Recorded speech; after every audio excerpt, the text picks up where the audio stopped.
Quelques petites informations avant de commencer cette vidéo. Si tu es de la région de Reims, tu as les anciens réseaux Gilets jaunes qui mènent une action de blocage régional, donc le mercredi 5 avril. Je te mets en description les informations. Et devant toutes les préfectures et sous-préfectures de France, aujourd'hui, jeudi 30 mars, tu as des rassemblements qui sont organisés contre les violences policières. Donc tu as ça partout, notamment à Reims aussi à 19h, je te mets la petite affiche. Et à Strasbourg, tu as le collectif On crèvera pas au boulot que vous allez voir durant toute cette vidéo qui organise à 18h place de la République un rassemblement, une assemblée générale pour pouvoir discuter et s'organiser, et ensuite ils vont devant la préfecture à 19h. Bref, c'était des informations importantes. Maintenant, place à la vidéo. Bon, là on est à Strasbourg, après être allé à Nancy, dont vous voyez un peu les images de ce qui s'est passé. On n'est pas resté longtemps là-bas, donc on n'a pas fait de vlog, mais en gros on a fait une intervention, il y a eu des ateliers, une centaine de personnes, et ça a permis de lancer des actions de blocage qu'ils ont fait ce matin d'ailleurs avec Escrivez pour Crac, etc. Et du coup là c'est le dernier rendez-vous du Tour de l'Est, on a rendez-vous place de la République à midi. Là je suis en train de me concentrer sur le fait qu'il n'y ait pas des voitures qui nous fauchent et qu'on arrive à l'heure parce qu'on est un peu à la bourre. Isa, Ouais. elle est déclarée ou pas le rassemblement là? Non. Bah non. Okay. De toute façon toutes les manifs qu'on a faites ces derniers jours elles n'étaient pas déclarées. Parce que c'est toujours pareil quand le mouvement il s'accélère. Enfin, quand il y a vraiment un mouvement, là je sais pas si ça va continuer comme ça, mais en tout cas là il y a quelque chose qui s'est lancé depuis 49.3 et t'as pas le temps de déclarer quoi.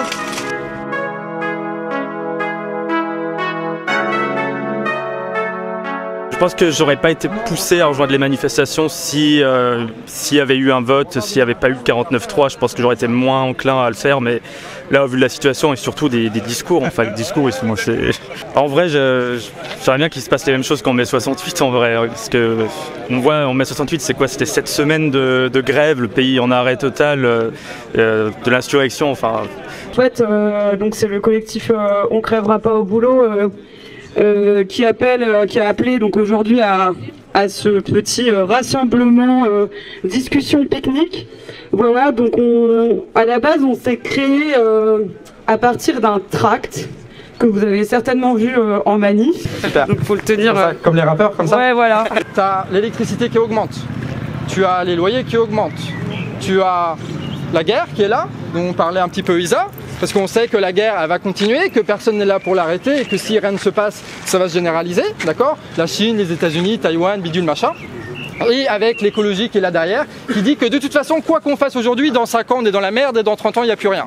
Il y a cette angoisse-là qui est partagée par tout le monde parce qu'on est tous au courant de ça.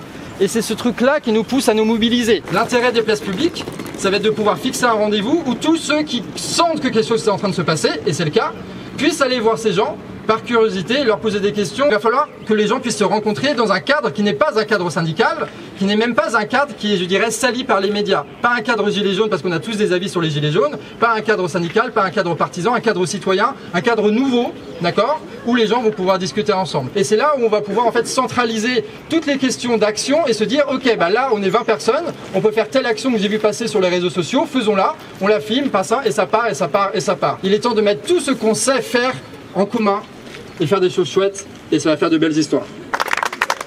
Moi j'aimais bien hier soir l'ambiance qu'il y avait place de la Gare.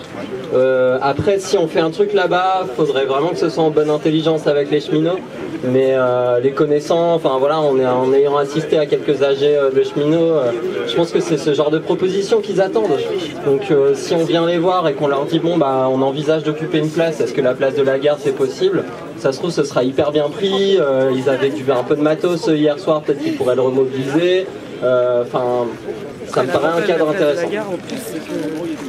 L'avantage de la place de la Gare en plus c'est que les gens ils viennent prendre leur train aussi, tu vois, c'est aussi passant, mais bon. C'est une très bonne idée je trouve, place de la Gare. Et donc là ça commence vraiment à se débloquer parce qu'en gros au début c'était craintif, les gens ils voulaient pas trop parler, là petit à petit ça le fait, et à force de remettre sur la table la question des occupations, et à force que même quand les gens essaient de dévier de conversation, ça revienne quand même là-dessus, et il y a des trucs qui commencent à apparaître, tu vois, ils ont dit oui il faut faire des occupations, maintenant ils discutent de savoir quelle place, etc.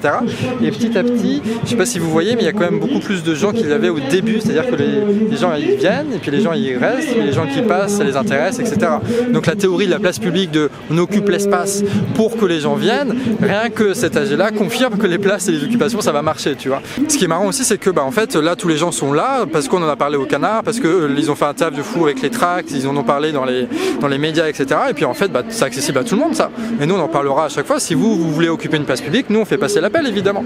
Donc ce qui est en train de se passer là, vous pouvez les répliquer partout et c'est chouette quoi. Et si vous avez besoin de tracts pour diffuser, il y a le tract de Strasbourg, donc ça passe. La force de ce qui est à Strasbourg, c'est qu'il y a beaucoup de gens qui se parlent en ce moment. Des gens d'univers militants assez différents. C'était déjà le cas sur le blocage d'Amazon. T'avais les antifas bien en noir, un peu stoïques, mais ils étaient là, ils étaient contents, c'était trop bien. T'avais les écolos un peu plus comment dire, artistiques, voilà, qui faisaient de la craie au sol, et puis t'avais les gilets jaunes qui regardaient à côté. Tu dis, waouh, c'est sympa quand même. Ils sont mignons. Mais en fait, on a besoin de ça, je pense, que les gens se parlent parce qu'il y a eu beaucoup de luttes ces dernières années, notamment moi je pense aux luttes écolo, mais au final ça a plutôt créé des organisations un peu cloisonnées. Et puis tu vois, moi j'ai plein de copains écolos qui me disent ouais, on voit pas trop d'écologie là dans les revendications, etc. J'ai dit c'est pas grave en fait, de toute façon ça va bénéficier à l'écologie, puisque si on gagne cette victoire là, c'est un boulevard pour gagner d'autres trucs. Et ça, je pense qu'il y a plein de gens qui en ont conscience, en fait, qui sont capables de se mettre derrière une lutte contre la réforme des retraites pour se dire en fait ça c'est le brise-glace quoi. Faut discuter avec les gens pour ramener les gens là. Il faut montrer aux gens comment on fait. Mais vous me filmez pas alors que j'ai un putain de kawaii parce que j'ai froid. Il est beau ton kawaii. Mais j'ai froid. T'as un style. Va discuter avec les gens là. Allez les loulous, on y va. Le caddie il est là-bas. Ok. T'as vu cette autorité naturelle? Allez, le caddie il est là-bas, on y va. On va y aller, allez. On se met en rang. Pareil, Bernard, hop. Là-bas. Pour te féliciter, on va mettre 5 secondes de Joule. Dis-nous la musique qu'il faut mettre. Il donne les bons tips, il dit au commissariat, j'ai rien à déclarer. C'est qui c'est les vrais, c'est qu'il y a de la valeur, mais c'est pas normal à chaque fois devant l'OPJ, la ressente la chaleur, faut pas parler devant l'OPJ. Là il y a le groupe qui est là, pourquoi est-ce qu'on attend ici? On attend ici pour pouvoir s'insérer dans le cortège à l'endroit le plus propice. Donc tête de cortège, queue de cortège? On va voir en fonction de l'ambiance, mais généralement on essaye de s'insérer après le cortège jeune. Ok. Strasbourg, debout, tous les soirs.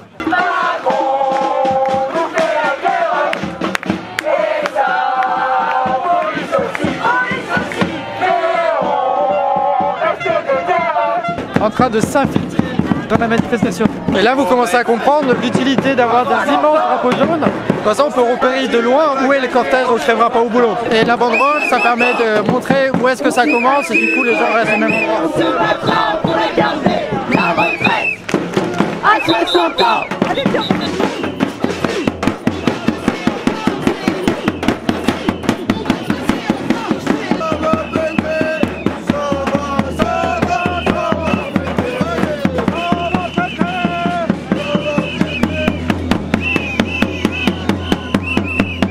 Lundi, les terminales passaient les épreuves de bac. Scandaleux de les faire passer en mars. Et nous, on a pris parti pris de les mobiliser pour aujourd'hui. Donc on a tracté tous les jours.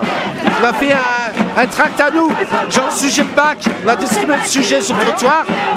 Et puis lundi, mardi, mercredi, on a dit que voilà, on leur donnait rendez-vous ce matin pour faire des bancards, des banderoles, pour échanger, pour faire le lien entre les retraites et la condition lycéenne. Déjà les rythmes qui ont été créés par la réforme Blanquer, Parcoursup, les rythmes font que les lycéens ils sont tout le temps d'une échéance à une autre, ils sont tout le temps, ils se sentent tout le temps, ils sont triés, évalués, notés, triés avant d'être instruits. Donc ils sont tout le temps dans la course, dans le stress, tout le temps. Ils ont plus le temps de respirer, ils ont plus le temps de penser. Ce matin, j'aurais fait remarquer aussi, on parlait, on a vu arriver différents les cellules de sécurité du rectorat là, les renseignements généraux, la police. Vous vous rendez compte, on fait quelque chose d'incroyable. On parle et vous voyez, ça attire tout de suite les oreilles, la surveillance, la police. Mais qu'est-ce qu'on fait d'insensé? On vient de commencer à parler. On peut passer sa vie rivée sur TikTok et sur son écran, il n'y a pas de problème. Mais on parle, waouh! je leur ai dit qu'il se passait un truc extraordinaire. On pourrait lancer une nouvelle pratique, c'est de faire des selfies avec des flics derrière, on appellerait ça des selfies. Tu fais comme ça là, c'est un peu stylé, pourquoi pas? Donc ça détruit les hôpitaux, et ça envoie les CRS, on connaît. Donc pour protéger les écoles, il n'y a rien. Pour protéger les galeries Lafayette, évidemment, il y a les CRS, évidemment. La Sono, c'est quand même ce qui a changé beaucoup de choses dans nos cortèges, quoi. On s'est cotisé, on l'a payé, et depuis on a du son, quoi. Du coup, ce qui est trop bien, c'est que on crèvera pas au boulot, ils sont suffisamment organisés pour avoir une sono, pour avoir des tambours et connaissent les slogans, etc. Ils se mettent juste derrière les jeunes, comme ça ils peuvent mettre de l'ambiance un petit peu et les aider à mettre de la musique et tout ça. C'est très chouette parce qu'évidemment les jeunes, eux, ils ont pas de sono, ils ont juste des cartons, tu vois. On veut faire un tuto pour savoir comment on lance des slogans en manifestation. T'attends le creux, là, tu gueules fort, on va attendre le creux alors. Et la rue est à cul! Et la rue est à cul! Et la rue est à cul! À cul! À cul! On est là, même si Macron n'est pas nous, on est là.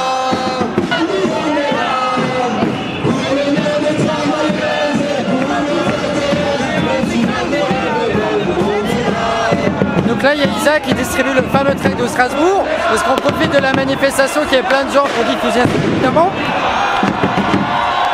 Et après, elle engage la conversation en disant aux gens qu'ils vont se réunir à 18 h demain, place Kléber, pour pouvoir organiser la suite, faire des occupations, etc. Donc à peine la décision est prise, qu'ils travaillent déjà pour faire en sorte que ce soit un succès. Et chaque manifestation doit être un moyen de parler avec les personnes. Du coup, c'est super bien ce qu'ils font, quoi.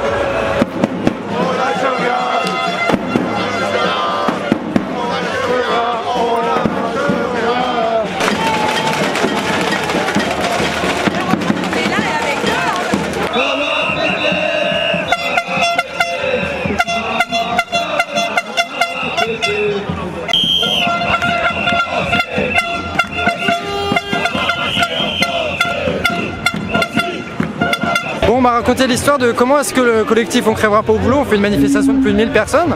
Donc, vous savez, jeudi, il y a eu le 49.3 avec Elisabeth Borne, là. Et du coup, dès qu'ils ont su ça, ils sont allés à l'AG étudiante, tu sais, pour leur dire, bah vas-y, c'est le moment où il faut manifester, t'en as partout des manifs sauvages. Sauf qu'ils étaient pas trop pour, tu vois. Ils voulaient genre voter, ils voulaient en discuter, parce que patati, parce que patata, ceux qui contrôlaient l'AG, quoi. Du coup, ce qu'ils ont fait, c'est qu'ils ont pris leur téléphone portable, ils ont appelé tous les journalistes locaux, et du coup, tout le monde a partagé le fait qu'il allait y avoir une manifestation à 18 h place Kléber. Et ils se sont débrouillés pour choper la sono, pour choper les caddies, pour choper les affiches, etc.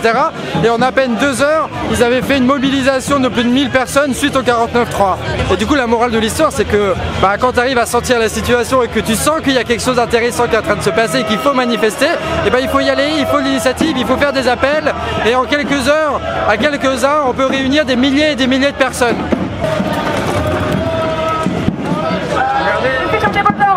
Des poubelles. Je me désolidarise totalement de ce qui est en train de se passer dans cette manifestation, je trouve ça scandaleux. On voit qu'il y a qu'à entendre les gyrophares là pour se rendre compte que ça a changé d'ambiance. Après, ce qui m'a vachement marqué aussi, c'est que là par exemple il y a une postière qui est venue me parler et qui m'a dit non, mais ce qui est bien dans votre collectif, c'est que vous dites qu'il ne faut pas aller que sur la réforme des retraites, et moi ce que je voudrais vraiment, c'est qu'on continue à avoir des liens après, même si la réforme est retirée et tout. C'était pas forcément quelque chose que tu entendais au début du mouvement, et là il y a peut-être des choses qui avancent dans les têtes, et bon c'est cool quoi. Après j'ai vraiment l'impression qu'on écrit une page, tu vois, chaque jour en ce moment, et que tout est mouvant. Et c'était assez juste ce que tu disais tout à l'heure en disant ouais, c'est pas les gilets jaunes, c'est pas ceci, c'est pas cela, on est dans quelque chose d'encore nouveau là en ce moment, et donc on est tous un peu déboussolés, mais ça c'est bon signe en fait. Voilà, en fait c'est à la fois super épuisant parce qu'il faut réagir tous les jours comme ça, et c'est à la fois hyper enthousiasmant parce que c'est le mouvement social quoi, comme ça. Voilà, il y a un mouvement quoi. Il y a quelque chose là. Ouais, incontestablement il y a quelque chose. Ouais. Un dernier petit message pour les gens? Un dernier petit message pour les gens. J'ai toujours ça, mais on continue quoi. On continue, on s'organise. Pour arriver à vraiment faire plier le gouvernement, ce qui va lui faire peur, c'est à la fois toute l'énergie qu'on a là et à la fois évidemment l'organisation. Et ça nous permettra aussi de nous protéger nous, toujours. Voilà. Ciao les amis. Et on les vire. Évidemment, on va suivre toutes les aventures de ce que font les camarades de Strasbourg. On va vous tenir au courant de tout ça. Et puis voilà quoi. Des bisous. Et après ça, évidemment, il y a eu les occupations dont on a parlé durant toute cette vidéo-là, organisée par On Crèvera Pas au Boulot. Et j'ai demandé à un membre du collectif, Julien, de nous présenter tout ça. Après la manifestation du 23 mars, on a tenu déjà 2 assemblées générales sur la place Kléber à Strasbourg. On a eu respectivement 150 et 100 personnes. C'est des moments qui permettent à des gens qui peuvent pas forcément faire grève ou qui n'ont pas forcément d'assemblée générale de reconduction sur leur lieu de travail de s'exprimer. Ils ont pu s'exprimer sur plein de sujets, l'inflation, la réforme des retraites évidemment, la précarité énergétique, qui est les problèmes liés à l'écologie, à la crise, à la sécheresse, à la crise écologique qu'on est en train de vivre actuellement. Ça a permis vraiment de s'exprimer sur plein de sujets, ça a permis de rencontrer des nouvelles personnes qui ensuite peuvent rejoindre les réunions d'organisation du mouvement. Le seul petit bémol, c'est qu'il y a une grosse présence policière, on ne peut pas parler de tout malheureusement. Globalement, c'est quand même des événements qui permettent de rassembler et de permettre aux personnes de s'exprimer très largement et très ouvertement et de pouvoir dire plein de choses et ensuite de pouvoir s'organiser avec des personnes qui s'organisent déjà par ailleurs. Donc c'est vraiment chouette et c'est à reproduire un peu partout. Évidemment, je te mets en description le lien pour rejoindre la page Facebook On Crèvera Pas au Boulot si tu es du coin de Strasbourg et que ça t'intéresse. Et on continuera évidemment de parcourir la France pour voir toutes les actions qui se passent un petit peu partout. Là, c'était un petit tuto de comment est-ce qu'on participe aux manifestations et comment est-ce qu'on organise des occupations. Sur ce, Amir et Facteur, à la prochaine.